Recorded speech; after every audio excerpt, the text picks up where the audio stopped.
सबसे पहले तो प्रश्न कुंडली के शब्द में ही उसका अर्थ, उसका जो मीनिंग है वो छिपा हुआ है। जो गोचर के अंदर विद्यमान जो ग्रह है, जो ट्रांजिट में ग्रह किस राशि में, किस तत्व में,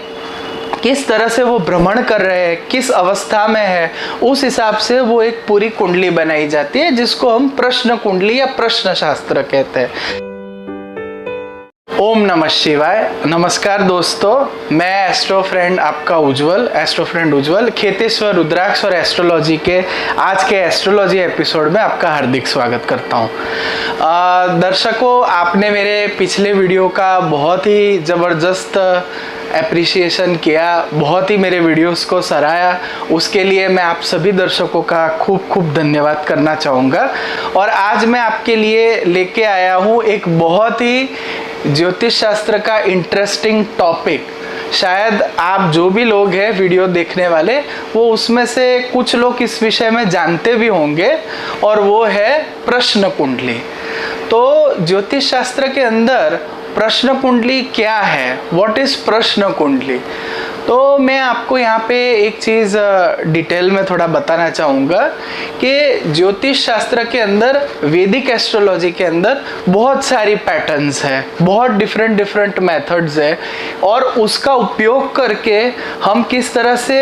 प्रिडिक्शन देते हैं या किस तरह से एक परफेक्ट प्रिडिक्शन हमको मिल सकता है, तो उस विषय में आज हम बात करेंगे आपसे। सबसे पहले तो प्रश्न कुंडली के शब्द में ही उसका अर्थ, उसका जो मीनिंग है वो छिपा हुआ है। प्रश्न यानी जो जातक और जातिका, उनके मन में अचानक से खड़ा हुआ, दिमाग के अंदर एकदम से आया हुआ खड़ा हुआ प्रश्न, यानी क्यूरियोसिटी जिसको हम बोलते हैं। तो अचानक खड़े हुए प्रश्न को हम अगर किसी एस्ट्रोलॉजर के पास, हमारा कोई भी, वो कहते हैं ना कि बड़ा कोई क्वेश्चन लेके हम जाते हैं, और उस टाइम पे जो गोचर के अंदर विद्यमान जो ग्रह है, जो ट्रांजिट में ग्रह किस राशि में, किस तत्व में, किस तरह से वो भ्रमण कर रहे हैं, किस अवस्था में है, उस हिसाब से वो एक पूरी कुंडली बनाई जाती है, जिसको हम प्रश्न कुंडली या प्रश्न शास्त्र कहते हैं। अब यहाँ पे आज हम समझेंगे थोड़ा डिटेल में इस विषय में कि प्रश्न कुंडली है क्या, उसका जन्म कैसे हुआ, उसके फायदे और बेनिफिट्स क्या है, और वो आपके जीवन में वो कैसे उपयोगी है। तो सबसे पहले तो यहाँ पे मैंने उसकी उत्पत्ति कथा के विषय में बताया कि जब भी कोई जातक या जातिका एस्ट्रोलॉजर यानी ज्योतिष के पास कोई मन में बहुत ही क्यूरियोसिटी के साथ जटिल कोई प्रश्न लेके जाता है, और जब वो एस्ट्रोलॉजर को ये पूछता है कि फॉर एन एग्जाम्पल, जैसे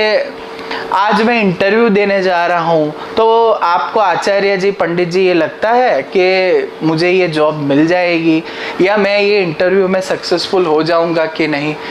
और दूसरे भी, जैसे हमारे पास कई तरह के सवाल आते हैं, कई कस्टमर्स के, कई जातकों के, कि जैसे आज मैं ट्रैवल करना चाह रहा हूँ, तो क्या मेरी ट्रैवलिंग बहुत अच्छे से कंफर्टेबली हो जाएगी? तो यहाँ पे ये है कि तरह तरह के जातक और जातिकाओं के जो भी क्वेश्चंस होते हैं, तो उस टाइम पे हम उस टाइम, प्लेस और समय, उसको नोट डाउन करके जो गोचर कुंडली निकलती है, उसको हम प्रश्न कुंडली कहते हैं। अब उस टाइम पे पूछे गए अनप्लान्ड सवाल को, यानी आप समझिए कि दिमाग से पहले से कोई भी चीज़ उसमें प्लान नहीं होनी चाहिए। अचानक मन में आए प्रश्न को अगर एस्ट्रोलॉजर से पूछा जाए ऑन द स्पॉट, उसको ही प्योर प्रश्न कुंडली कहा जाता है। तो यहाँ पे ये है कि जैसे कई लोगों के कई तरह के अचानक क्वेश्चंस आते हैं हमारे पास, तो हम उस कुंडली को ओपन करके हम उसको, जैसे हम जन्म कुंडली किसी की देखते हैं, जैसे किसी व्यक्ति का टाइम, डेट ऑफ बर्थ और प्लेस के हिसाब से एक कुंडली होता है जन्म कुंडली, वैसे ही जिस समय पे, जिस तारीख के, जिस जगह पे ये प्रश्न पूछा गया है, उसको नोट डाउन करके जो कुंडली बनाई जाती है, वो प्रश्न कुंडली बन जाती है। तो प्रश्न कुंडली को कैसे देखना है और उसको कैसे एनालाइज करना है? तो प्रश्न कुंडली को वैसे ही देखना है जैसे किसी की जन्म कुंडली का आप प्रिडिक्शन कर रहे हैं। और अगर मैं आपको पर्सनली बताऊं, तो मैंने प्रश्न कुंडली प्रश्न शास्त्र का बहुत ही ज़्यादा अच्छे से उपयोग किया है और मुझे उसका 100% मतलब आप समझिए कुल मिला के 90% मतलब 90 तो मैं कम कहूँगा, 99% मैंने उसको सटीक होते हुए देखा है और उसका उत्तर सही आता हुआ देखा है कि जो भी हमने एनालाइज किया, जो भी हमने उसमें पूरा स्टडी किया प्रश्न कुंडली के अनुसार कि जातक जाति का प्रश्न लेके आए कि जैसे उनकी फॉर एन एग्जाम्पल कोई चीज़ घर में से गायब हो गई है या कुछ चीज़ चोरी हो गई है, तो वो अचानक जो प्रश्न लेके आते हैं और हम उसको एनालाइज करते हैं तो उसमें यही होता है कि या तो काम होगा या काम नहीं होगा। तो ये एक जो परफेक्शन है ये प्रश्न कुंडली शास्त्र से हमको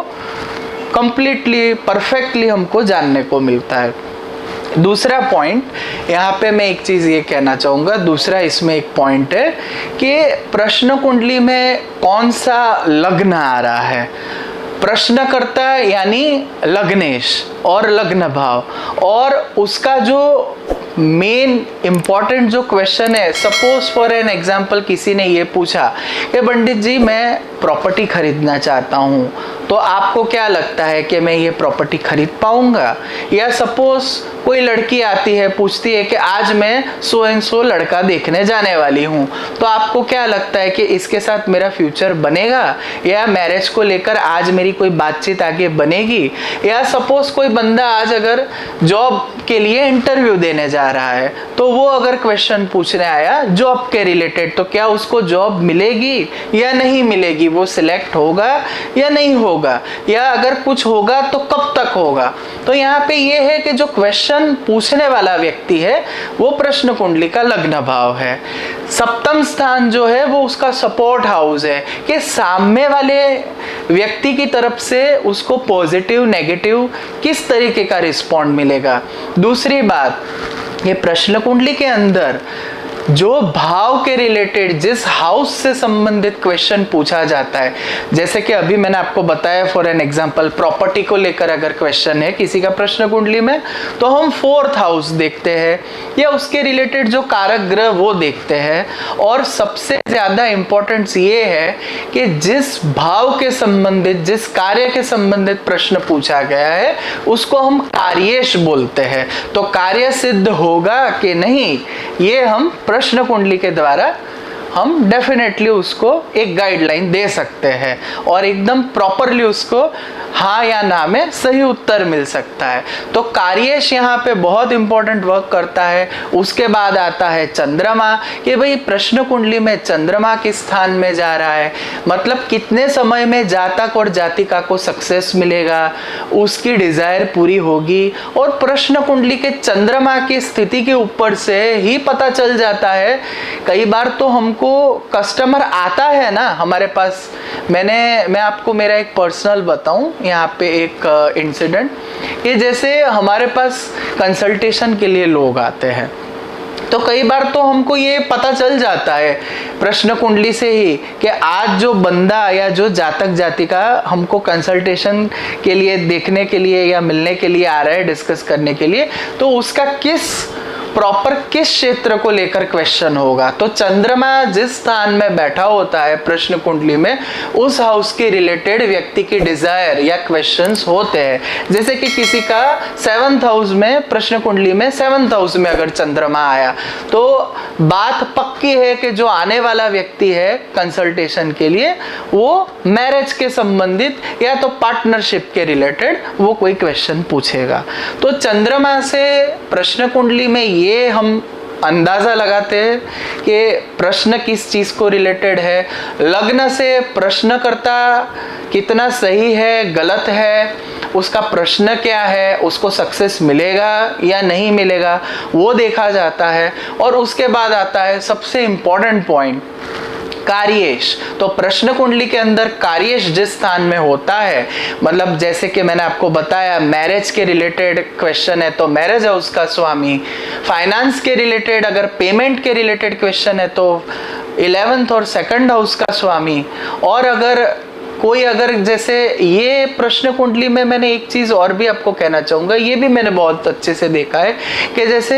कोई घर छोड़ के चला गया या कोई चीज गुम हो गई घर में से, या कुछ ना कोई कहते हैं ना कि कोई नेगेटिव या पॉजिटिव इंसिडेंट्स बना के, जैसे कोई व्यक्ति लापता हो गया या घर छोड़ के चला गया, तो प्रश्न कुंडली के द्वारा हम ये परफेक्टली देख सकते हैं कि वो व्यक्ति जिंदा है, मृत है, किस अवस्था में है, जीवित है, वो किस एरिया में आसपास हो सकता है, किस दिशा के आसपास हो सकता है, वो सारा एक प्रॉपर अंदाजा हम लगा सकते हैं और 99% वो सही भी निकलता है। तो यहाँ पे हमने समझा कि लग्न में केंद्र स्थान में शुभ ग्रह आ रहे हैं, पाप ग्रह आ रहे हैं, चंद्रमा शनि राहु केतु को अगर मिलने जा रहा है प्रश्न कुंडली में, तो आपके जो भी क्वेश्चंस है उसका जवाब नेगेटिव आएगा। अगर चंद्रमा कोई शुभ ग्रहों से युक्त है, या प्रश्नकर्ता या लग्न भाव मजबूत आ रहा है, या प्रश्नकर्ता जब प्रश्न पूछ रहा है तो प्रश्न कुंडली का लग्नेश, कार्येश और चंद्रमा और केंद्र स्थान में अगर शुभ ग्रहों से युक्त है तो डेफिनेटली व्यक्ति को सक्सेस मिलेगा, यानी उसका जो भी कार्य है, जो भी उसकी इच्छा है वो डेफिनेटली पूर्ण होगी। तो जैसे शादी का सवाल है, प्रश्न कुंडली में शुभ ग्रह आ रहे हैं या शुभ ग्रह को मिलने चंद्रमा जा रहा है तो डेफिनेटली वो उस दिन सक्सेसफुल होगा। दूसरी एक और इम्पोर्टेंट बात कि कई बार हमारे पास ऐसा भी होता है, एज ए एस्ट्रोलॉजर मैं आपको एक चीज़ शेयर करना चाहूँगा कि कई लोग हमारे पास ऐसे आते हैं कि जिनकी खुद की कोई बर्थ डिटेल्स नहीं होती। अगर उनको डेट ऑफ बर्थ याद है तो उनको उनका बर्थ टाइम नहीं पता होता है,